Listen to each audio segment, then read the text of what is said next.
Welcome to the desktop of my Linux system. I use this to demonstrate Linux Air Combat, and I'm running Mumble already, but for this demo I'm going to fly offline in the fighters mission just against bots. To do that, I'm going to fire up Linux Air Combat. This is alpha test version 9.61 from mid-February of 2023. A lot of experimental new things are on here that I'll be showing you. So we'll click into the menu system, click on Fly a Mission, and I'm going to select the Tutorial 3 for Fighters, which has a little narration.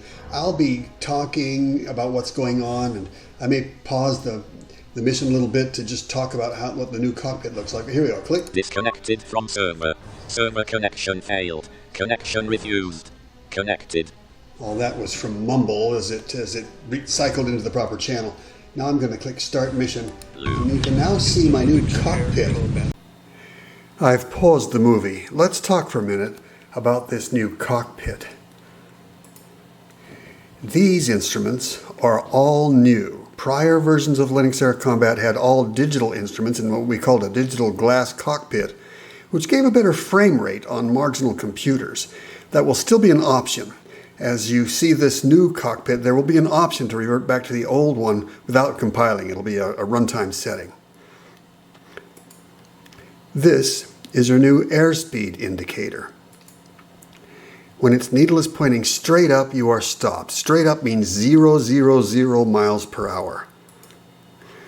It'll rotate around its center as you get faster and faster. When a needle's pointing straight down, that's 300 miles per hour.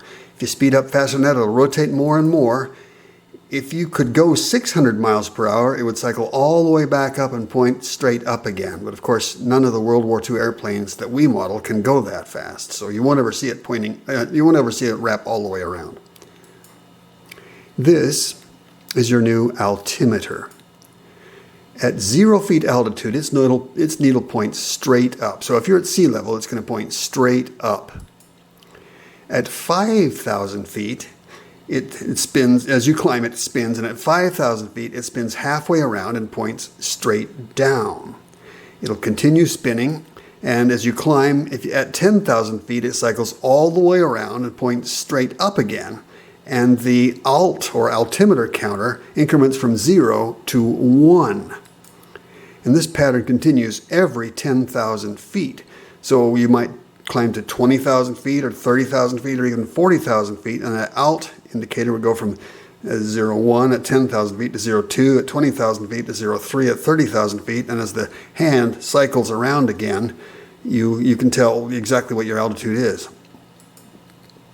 This is your turn and bank indicator, and it replaces the HUD ladder bars that we used to have in the glass cockpit. The little arrow always points straight up. This will help orient you when you cannot see the ground. The other line always remains parallel with the horizon, no matter how your aircraft is rolled. So if you're rolling your aircraft, that bar will roll right with you and always stays parallel to the horizon. It also rises up and drops down with the horizon, helping you know whether the horizon is above or below the area you can see. This is your new rate of climb indicator. In level flight, the needle points flat. It just points straight to the right, flat. If you start a gentle climb, the needle points up a little. If you start a gentle descend, the needle will point down a little. If you are in a really steep climb, the needle will point straight up, and if you're in a really steep dive, the needle will point straight down. Related information is displayed in digital format directly on these new instruments. For example, your rate of climb in feet per minute is shown here, and your altitude in feet is shown with digital displays here. You combine the 10,000 foot multiplier with the actual feet within that to get your altitude. Your indicated airspeed in miles per hour is here. Your true airspeed in miles per hour is here, and your ground speed is here. The instruments are moved around a little bit from what you've been accustomed to, but I think you'll like this new arrangement, and you'll get used to it.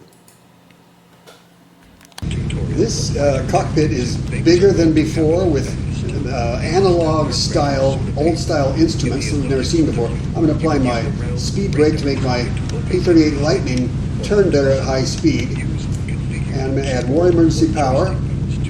And I've got a target that's selected there with a blue frame around it, so I'm just going to try to shoot him down. Put a stream of bullets through him.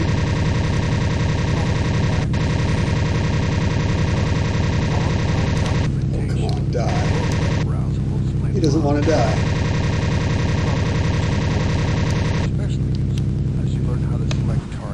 It's not very impressive, is it? Radar ranges in and out. Choose the most available weapon. As I roll, you can see my turn and bank indicator rolling to indicate where my horizon is. Zoom my radar range out a little bit, select another target. You can see my altitude indicator. It cycles all the way around for every 10,000 feet. So if I go straight up, you'll see my altitude start to rise quickly. You can see my rate of climb indicators pointing straight up. When I'm flying straight and level, my rate of climb indicator goes horizontal like that.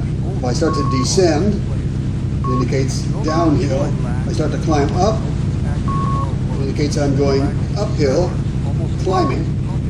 All right, let's get serious about trying to get some of these bandits now. You can see my target altitude is at 1,200 feet, and I'm at 3,200 feet. Oh, there he is. Now you can hear as I'm going really fast and pulling hard, and in fact even blacking out, you can see my airplane starts to kind of buck, and air burbles over my wings as the normally smooth airflow breaks into eddies and cycles. I like the new sound effects that go with that. It feels a little more realistic, doesn't it? The airplane really kind of comes alive with the newest little bit of flight modeling detail. There's like a Mitsubishi Zero up there ahead of me.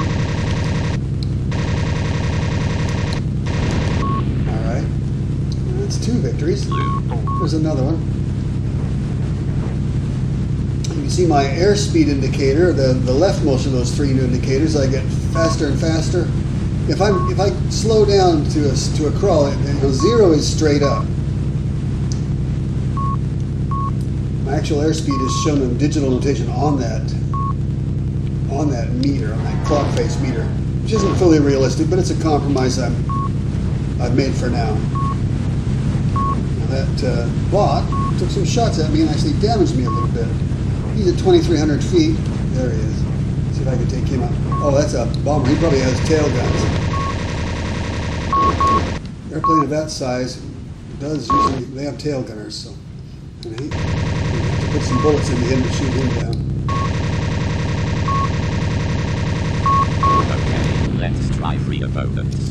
Zoom my radar range out again. Blue. Sorry, I got three more opponents. I've got 14% damage. And he is at 300 feet, way down low. I can see his tar out down to the lower left side of my cockpit. He's at 300 feet. That's how I knew he was down low. He's flying like a Zeke. Yeah, he's a zero again. Zeros are highly maneuverable.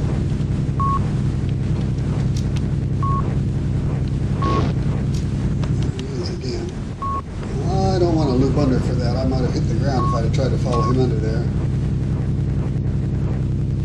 Now I'm flying upside down. Turning really hard. As you can hear, my airplane's fighting me a little bit. Shuddering on the edge of a high-speed stall. But that's how you turn with a Z. All right. Blue. 12. I like this one. Who that guy is. This is our fighter training mission. These are just bots. They're not very smart. But they do make for a great target practice and a lot of excitement. They fly smoothly, and although they say they're not very smart, they're smart enough to be fun for target practice.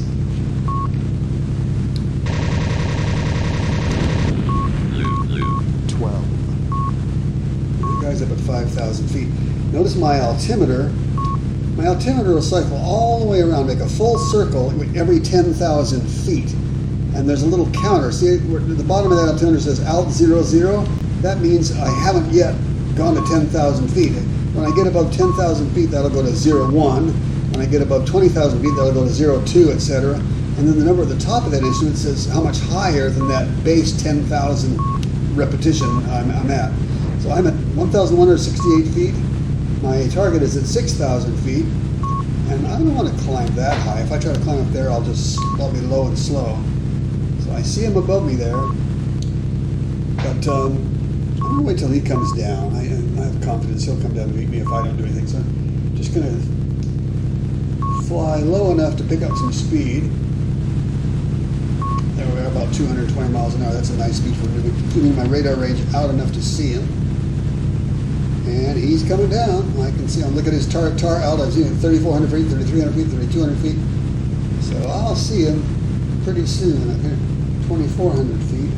Okay, he's at my altitude now. Just a little too far away for me to see. Now he's gone to 1,400. He's down here somewhere. There he is. There he is. This is probably the last target I've got in this. Mission complete. There, he crashed. The more sophisticated He did the lawn dart recommend trick. Network Battle 03. Okay, so take a look at these instruments as I talk. You can see my speed indicator showing me 368 feet. It's at like the 8 o'clock position. And if I slow down, it'll drop down. I'm going to do some maneuvers to slow down. I've got my speed brake on, nose high. Notice now I'm getting slower and slower, and it gets updated periodically.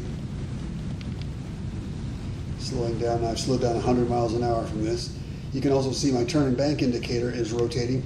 The center needle of the turn and bank indicator always points up to the center of the sky. So if you're wondering, am I upside down or not, you can see that needle and it'll tell you where the sky is. The horizontal bar kind of tells you whether the horizon is, you know, if you're flying flat, that horizontal bar is in kind of the center of the instrument. If the horizon drops below you because you're going up, you can see that bar drops down. If you drop your nose so that the horizon is relatively above you, it goes up and down. So they call that a turn and bank indicator, and that replaces what used to be our ladder bars. The other instrument is the rate of climb indicator, as I talked about. When you're going steeply down, it points down. When you're climbing rapidly up, it points up. And when you're flying straight and level, it's horizontal like that. And as I mentioned, I really like the new sound effects. If I turn really hard, I start to get bucking and shaking in my cockpit and lots of acoustic burble. I just feel like my airplane's just coming alive. And so there you have it. I'm throttling down now, turning off all emergency power. You know, those high-speed stalls don't happen at all speeds. You need to be going too fast for them. If you're going too fast, you can't do a high-speed stall because your airplane just won't turn sharp anymore. And so any high-speed stall effects are minimal. If you're going too slow, you can't do a high-speed stall because, that requires high speed. In that case, you do a low-speed stall, which is more violent when you hit the ground, but less violent while you're in the air. So here I've got an airfield in front of me there someplace. I know it's there someplace, yeah. I'm going to try landing. Slow down enough now. Pretty soon I'll be slow enough I can drop my flaps and then drop my landing gear. And I see that airfield off my right wing. And watching my instruments, you can see my altitude, speed are all reasonable. My turn and bank indicator tells me I'm now level. My climb indicator tells me I'm descending slowly. Just going to do a gentle, controlled crash into the ground there. At about 100 miles per hour is perfect. So there we go. Raise my, I like to land slightly nose high and settle onto the ground. No status information available for the selected target. That's the latest alpha test version of Linux Air Combat. I imagine we'll be beta testing this sometime in March of 2024 or something. Thank you. My P-38 and I give you a goodbye and keep your nose out of the blue.